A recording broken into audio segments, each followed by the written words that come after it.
Muito bom dia a todos, que a graça do Senhor Jesus Cristo, o amor do Pai e a comunhão do Espírito Santo estejam com todos nós. Amém.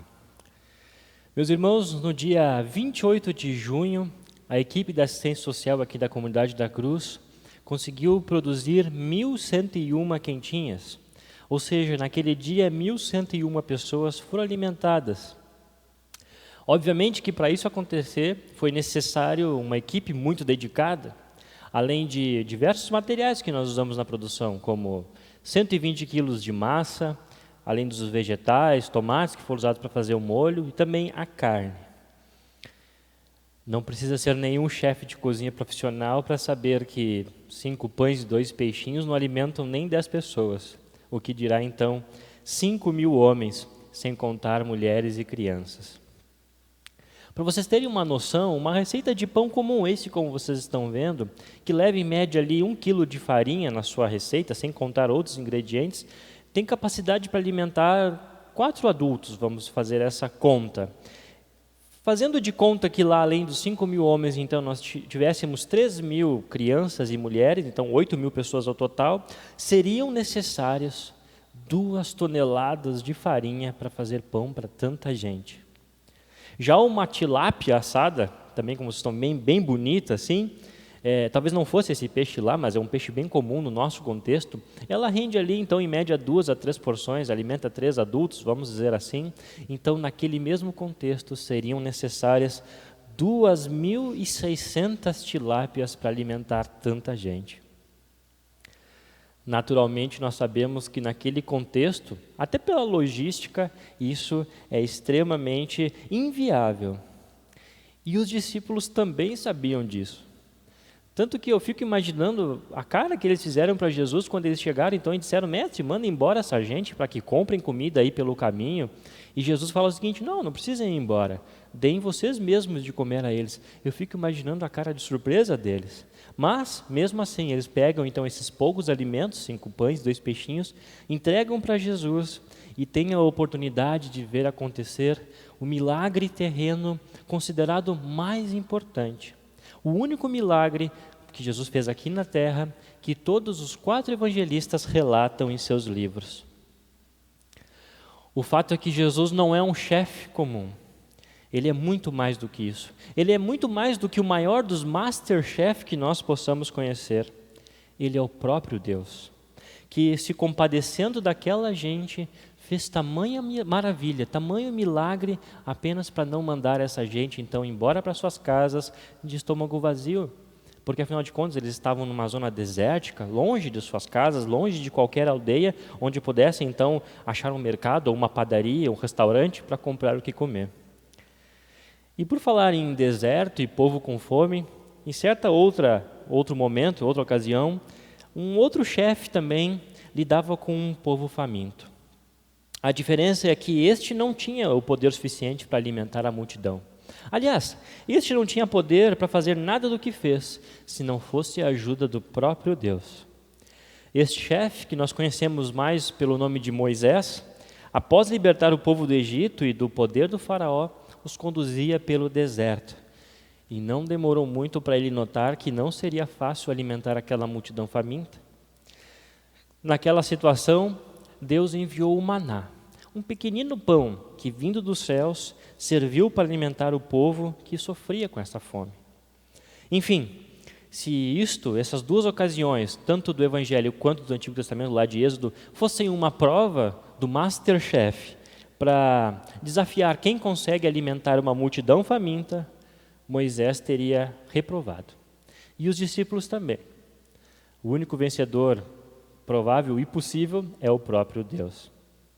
Mas o que estava em jogo nestas 2 ocasiões não era um troféu desses que nós conhecemos bem, do Masterchef, um troféu para ver quem consegue alimentar mais e melhor as pessoas, mas sim a vida daquela gente. Isso estava em jogo. Enquanto no Êxodo nós temos o maná, no Evangelho nós temos o próprio Jesus, que vindo também dos céus e se tornando homem, alimenta tanto o corpo daquela gente, quanto também o seu espírito. Tanto é assim que o próprio Jesus disse, lá no Evangelho de João, logo depois do relato desse milagre maravilhoso, ele diz o seguinte: eu afirmo a vocês que isto é verdade. Não foi Moisés quem deu a vocês o pão do céu, pois quem dá o verdadeiro pão do céu é o meu Pai. Porque o pão que Deus dá é aquele que desce do céu e dá a vida ao mundo.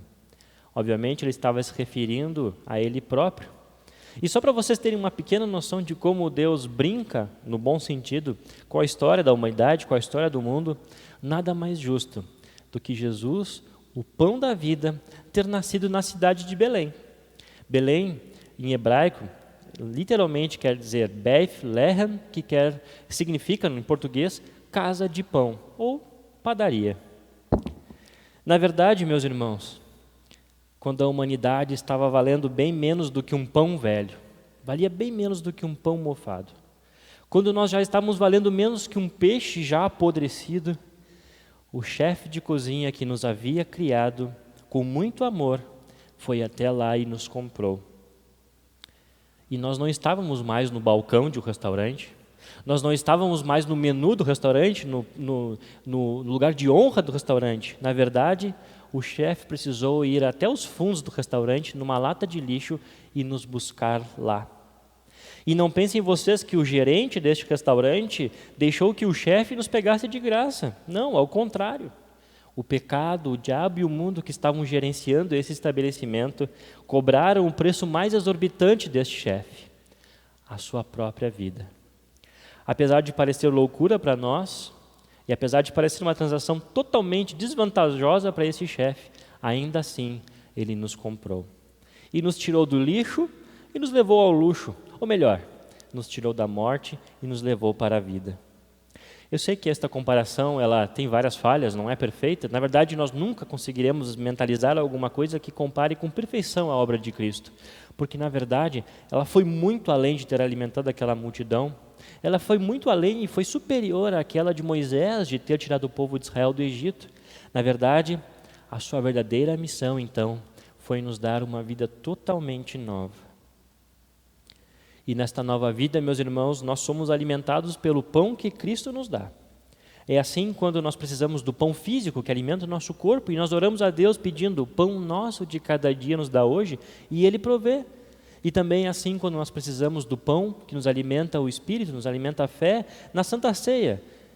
Obviamente nós estamos bastante famintos deste pão, mas ainda continuamos com a esperança de que essa pandemia logo passe e nós possamos voltar a celebrar a ceia que nos faz tanta falta. Mas também é assim através da palavra, quando Jesus vem e nos entrega um alimento que alimenta a nossa fé. E assim como nós não podemos viver sem o alimento que sustém o nosso corpo, nós não podemos também viver sem Cristo, que alimenta o nosso espírito. E este Cristo, meus irmãos, ao morrer e ressuscitar, ele se tornou o dono do restaurante e demitiu os gerentes. Ou seja, estes não têm mais poder sobre as criações do chefe. E agora, nós somos cuidados e nós somos mantidos por este chefe tão amoroso que nos fez. E como diz Romanos 8, de suas mãos nada poderá nos arrancar. Amém.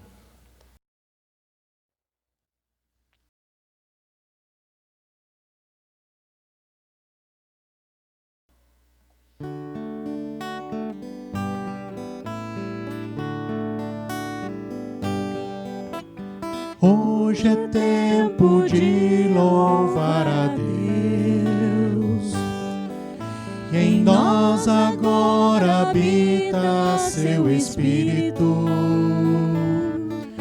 Então é só cantar e a Cristo exaltar, e sua glória encherá este lugar. Vem louvar.